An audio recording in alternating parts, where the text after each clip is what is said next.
Joining me is Matt Dickerson, technologist and futurist and many other things. Man of many talents. How are you, Matt? I'm a bit concerned about the man of many other things, Chris. I'm concerned where you're headed with that one. The technology is your mainstay.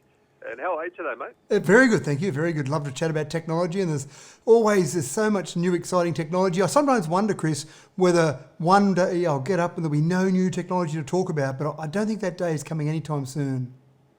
That World Wide Web, or whatever we call it these days, is not going away, and I'm sure you get plenty of stories each day to keep you happy. Exactly. Yeah. All right, well, listen, let's start on a story here. How can Apple's new iOS 14 help protect your privacy? It has been a big issue, obviously, with privacy, and lots of tech companies have kind of talked about privacy, and they've denied listening in on things, and then they've said, whoops, we're sorry, we have been listening in on things. And so iOS 14, the latest operating system from Apple, has done a few little things that just make it a little bit easier for you to try and protect your privacy. And there's lots of steps you should take around that, but just being aware of things in the first place. So one of the things that's interesting, and people have noticed it already, I've had a few people ask me about it, they've been on a phone call and they've noticed just a little dot above where their signal strength might be on the face of their iPhone. And they're wondering what that dot is. That little dot is there to say that your microphone is being used by some app on your phone. Now, if you're in a phone call, that's fine, because obviously your microphone's being used for the phone call. But if you see that little dot pop up at other times when you don't think something should be listening or you don't think your microphone should be being used, that's when you can go and investigate a little bit further and find out what's happening. The other thing they're doing is they're looking at the actual apps that are being used by your phone. And so when you go to download an app, and this is in a future release or some of the future work that's being done, when you go to download an app, it'll actually have information about the privacy features or what it will use in terms of your phone, so that you've got some awareness of just your protection, your individual ID. And one of the things that I've found in the past, Chris, is that when you have your ID compromised in some way, shape or form, it's very hard to get your ID back. If someone steals your car or they break into your house and steal your computer, that's one thing. But when they steal your identity, that's a really tough thing to get back. Now, Matt, if one of our listeners is lucky enough to get a holiday to the beach this summer, can they expect to see drones instead of helicopters helping swimmers to keep safe? Absolutely, and Sunshine Coast is the first beach that's going to do this, but I expect it won't be too long before we see a lot more of this happening. It's been a 2-year process by the lifeguards on the Sunshine Coast to get to the point where they can actually use drones for 2 things. One, to look for sharks, to basically keep an eye if there's some sharks roaming around. It's nice to tell people on the beach that maybe the sand's a bit nicer place to be than the actual water itself. But the other part, of course, is that you can get people, especially people at the moment that maybe haven't been to the beach very much lately, they get out there, suddenly there's a rip or there's some cold water that might impact them, and suddenly they're in trouble. So having drones flying around is the latest attack, if you like, on keeping us safe on the beach. And basically they've spent about $26,000 with 2 drones on the Sunshine Coast.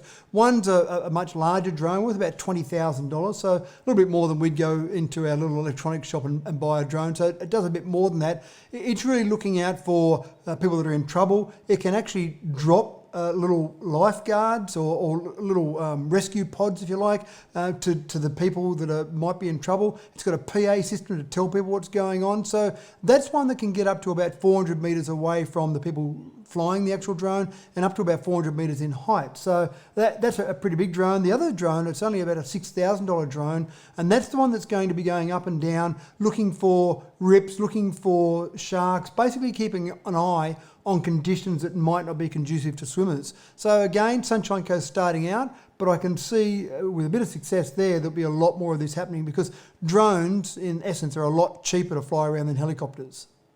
And we're seeing so many shark attacks in recent years. I mean, it just seems to be really out of control, doesn't it, with the shark attacks, Matt? It does, and we've still got a very low chance if we go to the beach of having or being under a shark attack. But you know, we only have to think back about Jaws. We just have this image of a shark attack being so incredibly scary that it does keep a lot of people out of the water. So I think this sort of technology will make it much safer and make people feel more confident about going into the water.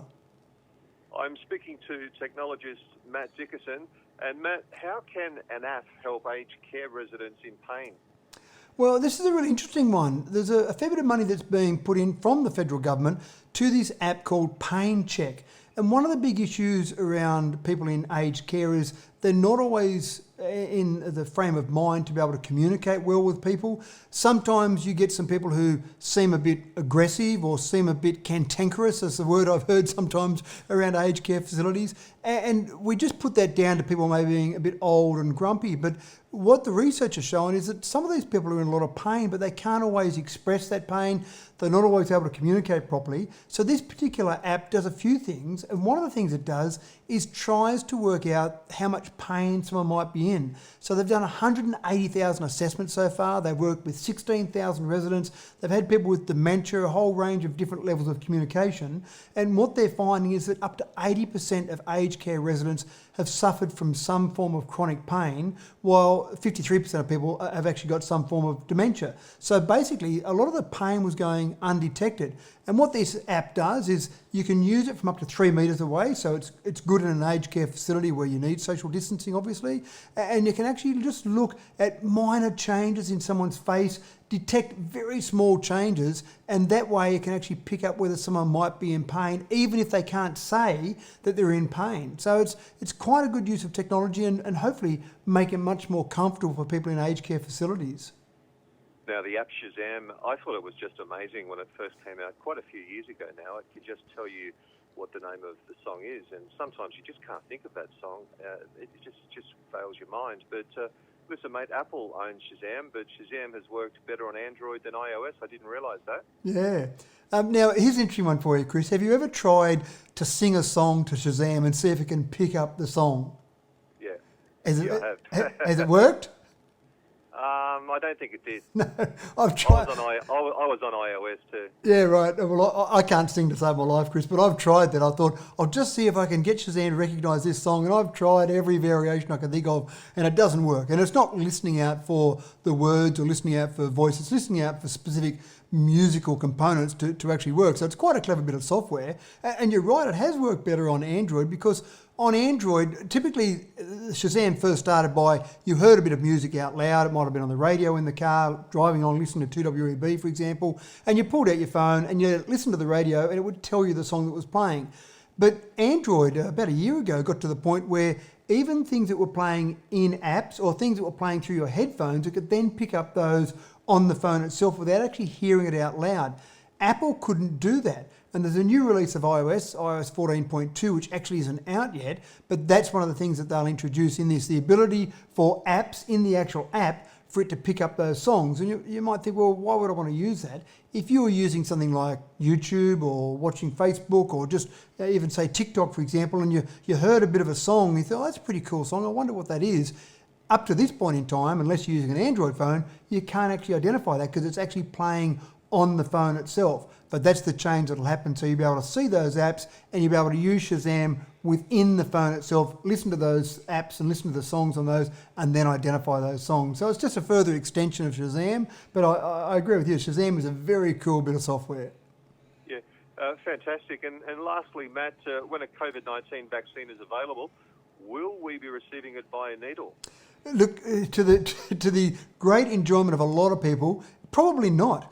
And I mean, I'm okay with needles, but there are some people who would rather actually get COVID-19, I think, than have a needle to try and prevent them getting COVID-19. But scientists around the world are looking at how different ways they might be administered. Obviously, we haven't got a vaccine yet. There's a lot of work being done on that.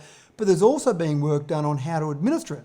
And one of the things when you have a needle injected is that it might not actually get to where it needs to go. When you actually inject the vaccine, it might not get to where it needs to go. So there's, for example, gusts of air that are being developed. And the gust of air, the scientists are saying it feels a little bit like a soft needle, which I'm not quite sure how a soft needle would feel, but basically you put something on and rather than have a pinprick that goes into you with a vaccine, it'll be like a gust of air that will then basically put that vaccine into your skin rather than directly into a blood vessel, for example, or directly into a muscle. So that's one way that's being worked on. There's another one that basically works on using lots of little pinpricks of sugar.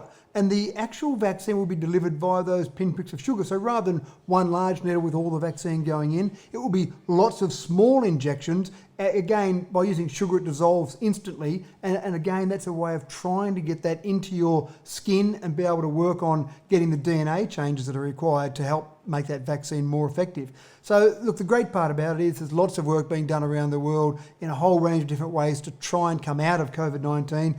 But this is something, most people are focused on the vaccine. This is something that I suppose most people aren't really focused on. How do we get the vaccine into us when it finally comes around? All right, Matt, thanks for joining us on Tech Talk today. Of course, you can be contacted, md@matthewdickerson.com, and you've got your YouTube channel. How's that going, Matt? Yeah, good. There's a lot of people who watch on Facebook, on YouTube, listen to you at one end and get to see me at the other end, Chris. But yeah, these chats, after we put them on 2WEB or you put them on 2WEB, then we go and put them on YouTube so people can catch up with them afterwards. Have a good week, Matt. Talk to you next week. Great. Thanks, Chris.